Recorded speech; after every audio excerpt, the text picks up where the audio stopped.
Good morning, Consi. So, sa wakas, natuloy na po yung unang job fair natin sa District 6. Actually, medyo noong una, ninervyos ako. Kasi sanay ako dun sa mga ginagawa ko. Gusto ko talagang tangkilikin ng tao. I see. Unang-una, kapag job fair talaga, dapat ay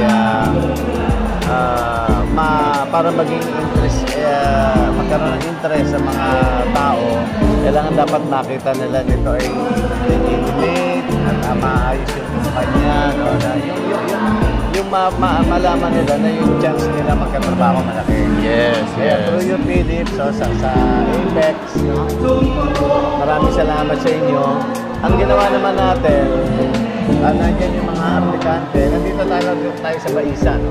Yes, Barangay Baisa. Yes. Samba. Nandiyan yung mga estudyante, ay yung mga aplikante nagpa-prepare para sa sila tawag dito? Meron silang seminar. Yes.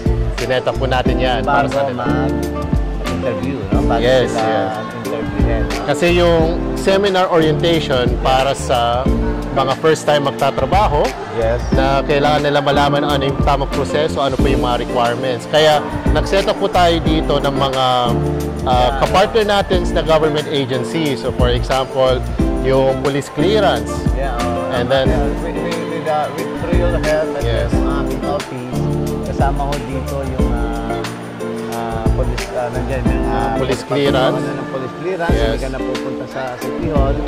Sa NBI naman, dito pa lang, pag ito, kung ikaw mag-a-apply ng NBI, i-encode na rito, and then dadali sa NBI sa City Hall mismo. Sa City Hall, hindi na sila pipila. Kumbaga, meron na silang number, no? Para ano na sila doon. At dito po kasama din po natin ang Pag-ibig.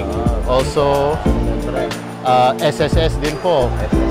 Unfortunately, si PhilHealth nagkaroon lang konting aberya, so medyo ma-delay sila konti. One of the most important din yung SSS. Yes. Lalo na din sa talagang bago magtatrabaho na walang simula pa lang. Yes po. Wala pa. At ito po, taga Barangay Baisa, sila ang nagbibigay ng barangay clearance. Kaya nagpapasalamat ako sa ating punong barangay, Kapitana Gemma Lodiwan. Maraming salamat po. Yung support, At siguro in a few minutes, magsisimula na po ang orientation seminar. So, I wish na, Philip, through your help, with your help, sana pwede lang lahat sila matanggap sa apoy nila.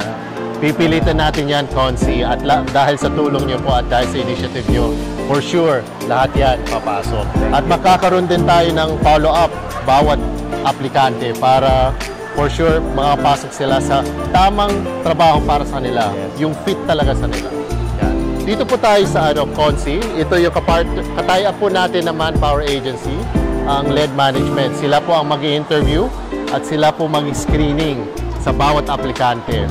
At meron tayong kakaiba dito, Consi. Hindi lang sa meron tayong seminar, meron tayong itong section. Mamaya po sila, pagkatapos ng orientation, meron tayong one-on-one consultation. Kasi during the orientation, Consi, meron dyan, nahihiya sila magtanong. So, magkakaroon tayo ng table na pwede sila magtanong one-on-one. Naglalaro sa isip nilang concern. Exactly. Yes. Meron talaga yung nahihiya. Karamihan dito, Consi, mga first-timers, fresh graduate, meron din dyan na nalaman po namin na existing na po yung meron na silang trabaho. So dito sa orientation, kasama din po yung tamang proseso. Kung gusto nila lumipat sa ibang kumpanya, meron po tayo yung pwede rin po. Pero dadaan po sila sa tamang proseso. Dito naman assure na talaga tayo na kung matatanggap sila, fair yung magiging sweldo nila. Yes, fair. Actually, ang starting salary kasi ito, base sa minimum wage sa 2024, doon natin ibabase. Doon po sila ang starting talaga. Siyempre kasama po lahat ng mga government benefits at mga other perks and benefits as well sa kumpanya nang madideploy sila. Yan. Consi, marami po salamat doon sa pinadala nyo na champurado. Yes, Ang sir. sarap. Napag-breakfast na po kami na maayos dahil So, doon. ang isa sa napakaganda rito ay kahit hindi sila, ibig sabihin, hindi naman na kailangan magbihis muna yung aplikante kasi Yes. nandiyan lang yung bahay ng mga Yes. Kahit po naka-shorts yan, walang problema. pwede na kumuha ng mga requirement. Yes. Ayan na po, Konsi. Magsisimula na po. Okay. Ayun. Maraming salamat po, Konsi. Thank you. At salamat po Philip. pagpuntahan nyo dito po. Maraming salamat. Muli, palakpakan natin Councilor Vic Bernardo. Ready na ba kayo? Ready na mga African? Okay. Ito yung magkakita yung kailangan na dyan. Kasi sabihin, magagandang kantang. Busy, pangalan lang. What's amount or... Sana kasi na ano lang to. Mayor Jordan Montalban. Sana natin. Vice Mayor Bill Jordan. Pasok agad sa baka. Kung papas ko naman din. Isa pa po sa kailangan siya po. Kayo po kayo magkakaroon ng simplification. So,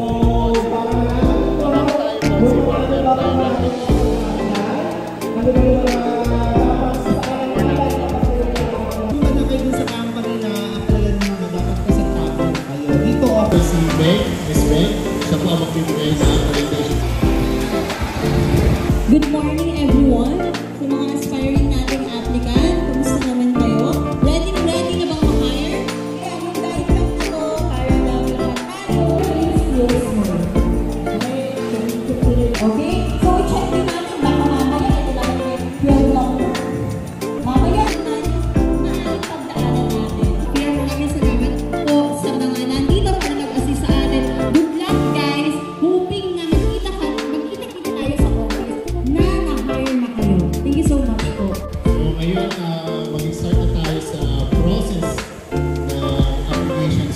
So yung mga wala pang